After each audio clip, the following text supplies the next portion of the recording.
Aucun nuage à l'horizon, 31 degrés sur le thermomètre, cette première journée de septembre a un bon goût d'été. D'ailleurs, la saison estivale est passée et c'est l'heure de faire le bilan. De juin à août, l'ensoleillement a été correct et les températures assez chaudes.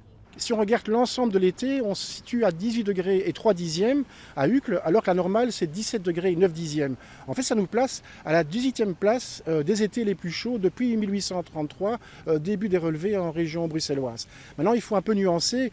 Juin et juillet ont été parfois assez frais et finalement proches de la normale. Et c'est vraiment le mois d'août qui a penché dans la balance du côté positif excédentaire au niveau des températures et qui fait que finalement l'été est quand même assez chaud.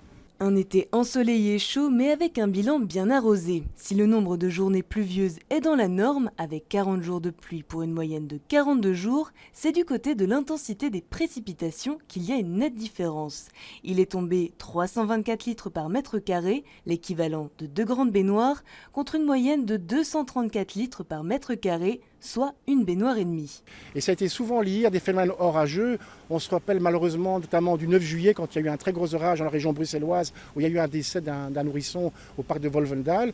Et donc on a connu plusieurs séquences comme ça très importantes au niveau précipitation. Et ici à Bruxelles, les périodes pluvieuses risquent d'être de plus en plus récurrentes dans les années à venir. De plus en plus souvent, on va être confronté à des situations plus extrêmes que celles qu'on connaissait par exemple il y a 30 ou 40 ans. Donc il faut savoir qu'en Belgique, on est typiquement sous l'effet d'un climat océanique tempéré, où finalement les excès, que ce soit en température, en précipitation, ne sont pas vraiment très importants.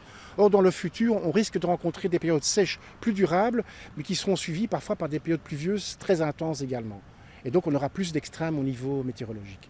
En ce qui concerne l'arrière-saison qui arrive, elle sera douce avec des orages.